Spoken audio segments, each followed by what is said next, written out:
Okay, welcome everyone to Picture This. It's not a game show, I promise you. Um, it's just explaining how cameras work using light waves and optics. I hope you enjoy it and I hope I can help you out. Okay, so this first slide is pretty much just describing the lens, and it is talking about how it's typically made up of glass and the beams of light that enter the camera bounce off the object and come in through the lens, which redirects them to converge to produce a real image. It's not a virtual image, it's real. The light changes speed as it travels from air to the glass to back to the air again on the inside of the camera, and this change in speed causes a bend in the light beams, and it refracts the rays together. Like I said before, light travels from air to glass, back to air again, and the light is entering the camera at all different angles, so it's bending in a converging pattern to reform the image. So this slide is pretty much a continuation of the last one, continuing to discuss the lens inside the camera. It's a convex lens, and it can also be a double convex lens, where one or both of the sides of the glass curve out, causing the light rays to bend and converge at a certain point, which forms, as I said before, a real image. Oftentimes with the converging rays, you'll see the image inverted. In my next couple slides, you'll see an example of that. The size of the object that you see inside the camera is really dependent on how far away the object is from the camera and the focal length. As the object is closer to the lens, it's magnified, and as it's further away, the image is reduced. And in the picture, you'll see an example of a double convex lens, creating a focal point of the image behind it. Okay, so this slide is kind of what I told you about earlier. These are examples of each of the topics we've talked about. This lens that you're looking at is the lens that would be inside the camera as the light beams are coming in. And in the first picture in the upper left corner, you see the example of when the rays are converging and it's a double convex lens, the image is going to be inverted or upside down.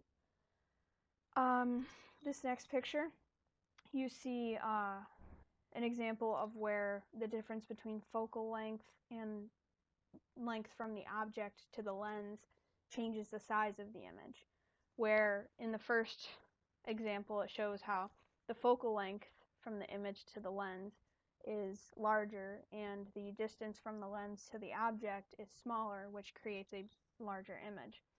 And then in the second one, you see where the focal length, the image from the lens, is smaller and the distance from the object in the lens is larger, which creates a smaller image. And this last one is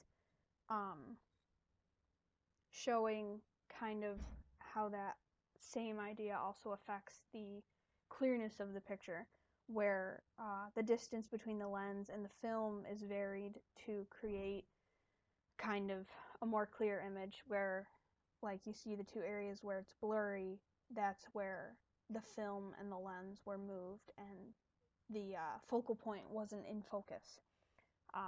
Yeah, so that's it. Okay, so this slide it's not really full of information, but it's regarding the next slide, showing that these two images you're going to see in the next slide is the camera before you actually snap a picture, what it looks like on the inside of the camera, and then the next picture you're going to see is a picture while you're shooting, capturing an image in the camera. Okay, so this one is kind of inside the camera, and it's pretty much the most important slide because you're really seeing what's going on inside the camera that's causing the image that you get in the eyepiece. And to start off with, you see the lens at the beginning. And you see in some cameras there's multiple lenses, and in some there's just one lens. in this one you kind of see multiple lenses, but as a whole they're all pretty much double convex lenses, so they cause the light rays to converge to one point, keeping that image as a real image. You also, in the first image we have here, in the first picture of the camera, you see the light rays continue through but hit a mirror. They do not go to the film. There's a mirror that is in the way of that reflects the light rays, or refracts them, rather, up into this pentagonal prism that continually refracts the light into the eyepiece, which is where you're seeing the image. And the image in the eyepiece isn't upside down or inverted because of it passing through the mirror and then passing through that pentagonal prism.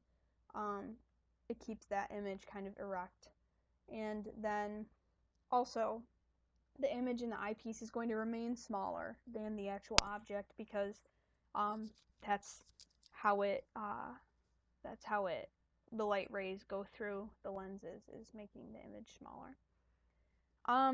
In this next picture here, you have the actual moment of shooting or capturing the image, where the light rays go straight through the mirror, or excuse me, straight through the lens, converging into one point and hitting that film or that sensor that captures all that light, creating an image. And the shutter in front of the film is opened for a brief moment, allowing that light to hit the film.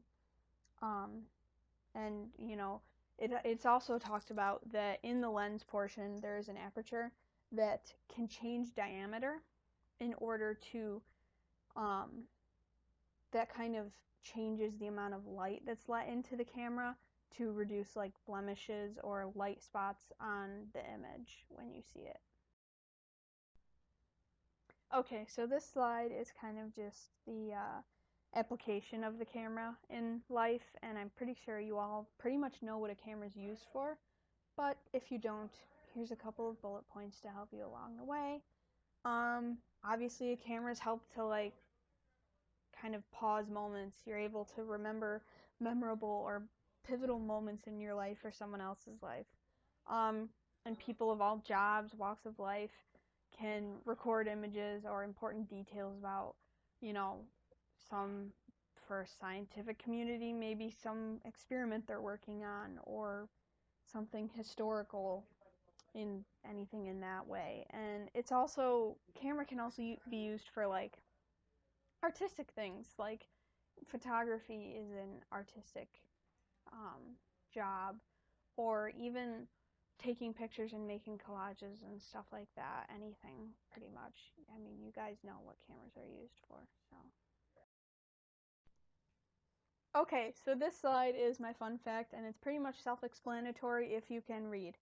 And it pretty much says, if you can't read, for all those of you out there, because I know there's probably a lot of you, just kidding, we snap as many photos every 2 minutes today as humanity did as a whole in the 1800s, which, when you think about it, is a lot of pictures. You know, I'm not going to diss people for liking to take pictures because, you know, pictures are nice. But anyway, this really handsome gentleman you see on your right, I believe his name is Mr. Wilde, which seems pretty much fitting to his personality, even though I don't personally know him, seeming he would be a nice person to know at the time period. He was part of a long list of people and pictures of people in the 1800s making funny faces. And the reason behind this is because, as I had read, at that time period, the cameras were not able to hold the image. Like, it took a long time for them to be able to hold the image in the camera, so they had to hold their smiles and funny faces for as long as they could so the camera could capture the whole thing. And that's why you see a lot of people not smiling in old photos. So that's a good fact to know and carry with you for the rest of your life. Okay, so this slide is my pride and joy, because I know you all need to end on a happy note, because I know it's stressful before tests and stuff, But here we go. We all know Sheldon the Turtle. I hope you all know Sheldon the Turtle. If you don't, then this is Sheldon. He's very sweet. He's cute. And he wants to be a snapping turtle. Who doesn't? And so he's taken up photography to really help him, get that career path started. So here you see him taking one of his famous pictures and stuff. But anyway, wishing you good luck on the test. I know you're all going to do great, and I hope you enjoyed my presentation, and I hope it helps you a lot. So I'll see you all at the test. Good luck.